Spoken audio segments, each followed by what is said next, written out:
எனக்கு அப்போது 8 அல்லது 9 வயது இருக்கும்.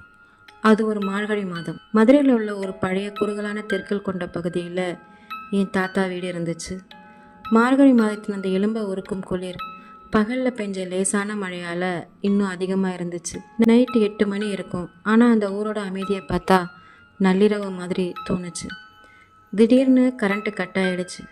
முழு பகுதியும் கும்மிருட்டில் மூழ்கிடுச்சு. தெருவிளக்குகள் எதுவும் எரியலை. நானும் என் நண்பர்கள் சிலரும் சேர்ந்து கண்ணாமூச்சி விளையாட தொடங்கினோம். இருட்டில் விளையாடுறது எங்களுக்கு ஒரு அலாதியான சந்தோஷத்தை கொடுத்துச்சு. விளையாட்டில் கண்டுபிடிக்க வரவங்கள்ட்ட தப்பிக்க எங்கள் தெருவோட கடைக்கொடியில் இருந்த ஒரு குறுகலான சந்துக்குள்ளே நுழைஞ்சேன். அந்த சந்து 2 பெரிய குடோன்களுக்கு நடுவே இருந்துச்சு. ஒரு ஆள் மட்டும்தான் அந்த சந்தில் நேராக நடக்க முடியுங்கிற அளவுக்கு ரொம்ப குறுகலான சந்து அது. உள்ளே போக போக வெளிச்சம் சுத்தமாக குறைஞ்சி போய் என் கையை என் முகத்துக்கு முன்னாடி வச்சா கூட பார்க்க முடியாத அளவுக்கு கும்மிருட்டாக இருந்துச்சு. அந்த சந்தோட முடிவில் பழைய மரப்பெட்டிகளும் சில உடஞ்சி போன பிளாஸ்டிக் பேரல்களும் குவிச்சு வச்சுருந்தாங்க. நான் அந்த பேரல்களுக்கு பின்னால் சுவரோட சுவராக என்னை அழுத்திக்கிட்டு பதுங்கி உட்காந்துருந்தேன். சுவரில் இருந்த ஈரம் என் சட்டையை நினச்சிது. குளிர் காற்றுல என் உடல் லேசாக நடுங்குச்சு. அந்த கும்மிருட்டில் உட்காந்துருந்ததுனால கொஞ்ச நேரத்தில் அந்த இருட்டு பழகி எதில் இருக்கிற ஆட்களோட நிழல் எனக்கு தெரிய ஆரம்பிச்சது. எங்கே ஒரே அமைதி. தூரத்தில் என் நண்பர்கள் சத்தம் போடும் குரல் ரொம்ப மெல்லிசாக கேட்டுச்சு. சில நிமிடங்கள் போயிருக்கும். திடீர்னு அந்த சந்தோட நுழைவாயில் ஏதோ காலடி சத்தம் கேட்டுச்சு. தரையில் கற்கள் நசுங்கிற சத்தம். அது என் நண்பர்கள் ஓடி வர சத்தம் கிடையாது. ரொம்ப நிதானமாக ஷூ போட்டிருந்த ஒருத்தரோட காலடி சத்தம். நான் சத்தம் வரக்கூடாதுன்னு என் மூச்சை இழுத்து பிடிச்சிக்கிட்டேன். அந்த ஆள் மெதுவாக இருட்டுக்குள்ளே நடந்து வந்துக்கிட்டு இருந்தார். அவர் வரும்போது காற்றுல ஒரு விதமான பழைய புகையிலை வாசனையும் வியர்வை நாத்தமும் கலந்து வீசியது. அவர் நடந்து வர சத்தம் என் இதய துடிப்பை எகிரச் செய்தது. அவர் எனக்கு ஒரு 10 அடி தூரத்தில் நின்றுக்கிட்டு இருந்தார். அந்த இருட்டில் அவர் உருவம் ஒரு பெரிய கருப்பு நிழல் மாதிரி தெரிஞ்சிச்சு. திடீர்னு அவர் மிக மெல்லிய கரகரப்பான குரலில், என்கிட்ட இருந்து ஒழிய முடியாது பாப்பா, உன்னை பார்த்துட்டேன், வெளியே வா அப்படின்னு கூப்பிடவும் என் ரத்தம் அப்படியே உறைஞ்சி போணுச்சு. அவர் என்னை பாப்பான்னு கூப்பிட்டாரு. நான் ஒரு பையன் அப்படின்றது அவருக்கு தெரியலை. வெளிச்சத்தில் அவர் என்னை பார்க்கல. ஆனால் ஒரு குழந்தை இங்கே ஒளிஞ்சிருக்குது அப்படிங்கிறத அவர் எப்படியோ மோப்பம் பிடிச்சிட்டு இங்கே வந்திருக்காரு.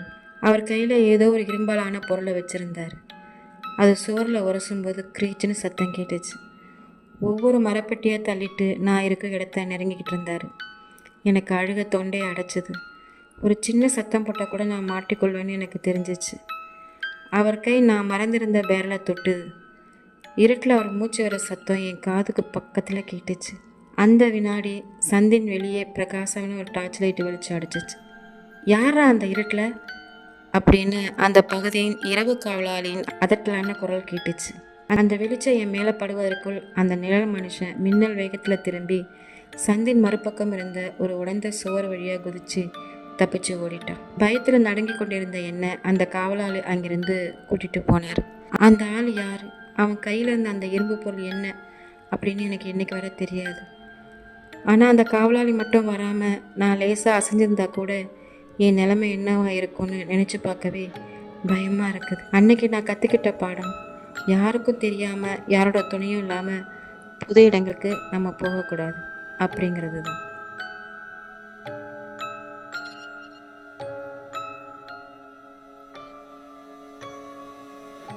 அப்போ எனக்கு 10 வயசு இருக்கும். சென்னையின் புறநகர் பகுதியில் பாதி கட்டப்பட்டு பாதியிலே நிறுத்தப்பட்ட ஒரு பெரிய அடுக்குமாடி குடியிருப்பு எங்கள் வீட்டுக்கு பக்கத்தில் இருந்துச்சு. அது ஒரு பனிக்காலம். சாயந்தரம் 6 மணிக்கே இருட்ட தொடங்கிடும். 4-5 நண்பர்களோட சேர்ந்து அந்த பாழடைந்த கட்டிடத்தில் தரைத்தளத்தில் கண்ணாமூச்சி விளையாடிக்கிட்டு இருந்தோம். அந்த கட்டிடத்தில் கதவுகளோ ஜன்னல்களோ கிடையாது.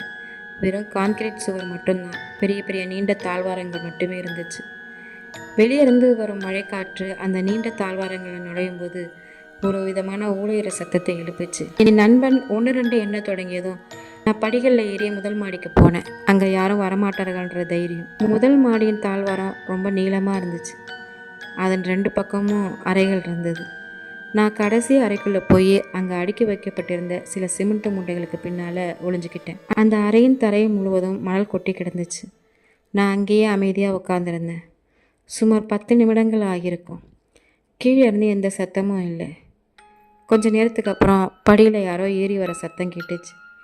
என் நண்பன் தான் என்னை தேடி வரான்னு நினச்சிக்கிட்டு நான் லேசாக சிரிச்சுட்டு உட்காந்துருந்தேன். ஆனால் அந்த காலடி சத்தம் ரொம்ப வித்தியாசமாக இருந்துச்சு.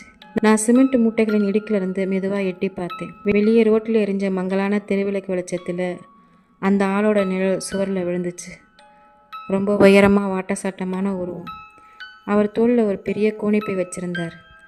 அவரோட இன்னொரு கையில் ஒரு கூர்மையான கத்தி இருந்துச்சு. எனக்கு மூச்சு முட்டியது. அவர் ஒரு அறையாக போய் தேடிக்கிட்டு இருந்தார். அவர் நடந்து கொள்ளும் விதம் எதையோ அல்லது யாரையோ வேட்டையாட தேடுற மாதிரி ஒரு கொடிய மிருகத்தை போல இருந்துச்சு. அவர் மெதுவாக என் அறைக்கு வெளியே வந்து நின்னார். என் இதயம் விழா எலும்புகளை உடைச்சிட்டு வெளியே வந்துடும் போல அவ்வளோ வேகமாக அடைச்சிக்கிச்சு. அவர் அறையின் உள்ள ஒரு அடி எடுத்து வச்சார். அவர் மூச்சு விட சத்தம் ஒரு விதமான உருமல் போல இருந்துச்சு. அவர் அந்த இருட்டில் எதையோ தீவிரமாக தேடிக்கிட்டு இருந்தார். அவர் மெதுவாக என்னை நோக்கி நடந்தார்.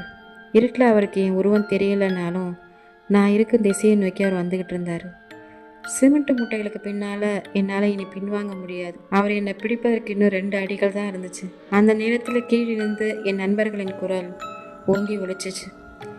டே, நான் உன்னை பார்த்துட்டேன், கீழே வாடா அப்படின்னு அவன் கத்தினான். அந்த சத்தத்தை கேட்டதும் அந்த ஆள் சட்டென திரும்பி தாழ்வாரத்தின் மறுபக்கம் இருந்த இருட்டுக்குள்ளே ஓடி மறைஞ்சிட்டார். நான் சில நிமிடங்கள் அப்படியே உறைஞ்சி போய் உட்காந்துருந்தேன்.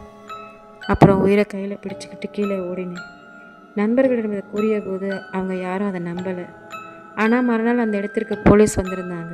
அந்த பகுதியில் குழந்தைகளை கடத்தும் கும்பல் ஒன்று நடமாடுறதா அவங்க கூறினாங்க. அந்த இருட்டான அறையில் என் நண்பன் மட்டும் அந்த நேரத்தில் சத்தம் போடாமல் இருந்திருந்தா அந்த ஆளின் தோளில் இருந்த கூனிப்பைக்குள்ளே நானும் அடைக்கப்பட்டிருப்பேனோ என்னவோ. நினைக்கும் போதே இப்போதும் எனக்கு உடல் சிலிர்க்குது.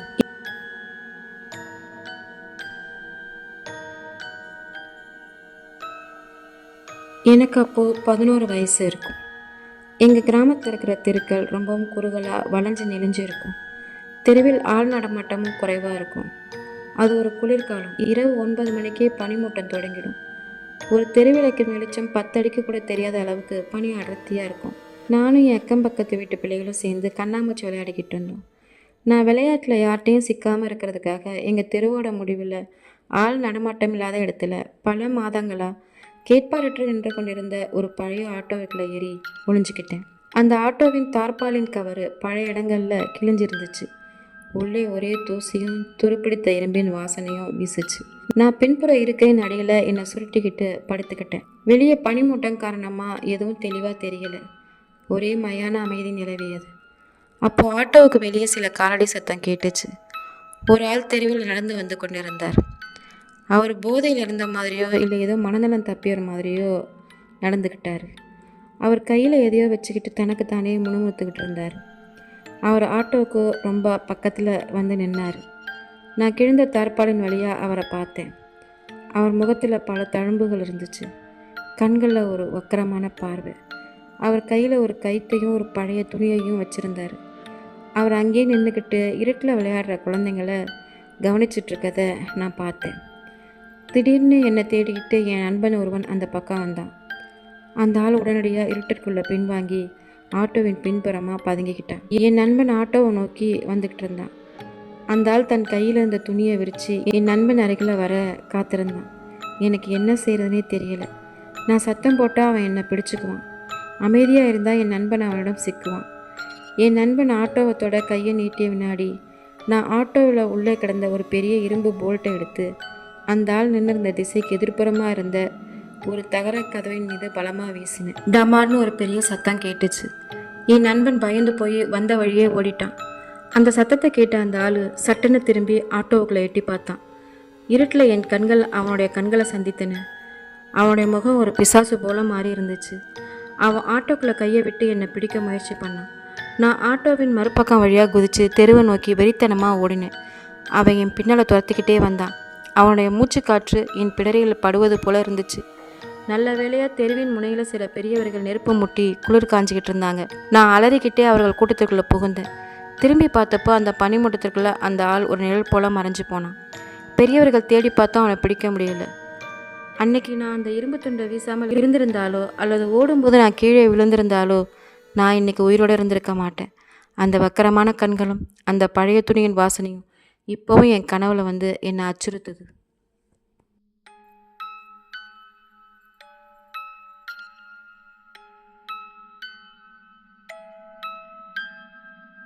இந்த வீடியோ உங்களுக்கு பிடிச்சிருந்துச்சுன்னா லைக் பண்ணுங்கள், ஷேர் பண்ணுங்கள், சப்ஸ்கிரைப் பண்ணுங்கள். கீழே இருக்கிற பெல் ஐக்கானையும் தட்டி விடுங்க. உங்களுக்கு தொடர்ச்சியான நோட்டிஃபிகேஷன் கிடைக்கணும்னா யூடியூப், ஃபேஸ்புக், இன்ஸ்டாகிராம் மற்றும் நம் வாட்ஸ்அப் கம்யூனிட்டியில் சேருங்க. அதற்கான லிங்குகள் கீழே உள்ள டிஸ்கிரிப்ஷனில் இருக்குது. முக்கியமாக உங்களுக்கும் ஏதேனும் இது போன்ற பயங்கரமான அனுபவங்கள் இருந்தால் கீழே கொடுக்கப்பட்டுள்ள கூகுள் ஃபார்மில் பகிருங்க. தகுதியான கதைகளை அடுத்த வீடியோவை பார்க்கலாம். நன்றி.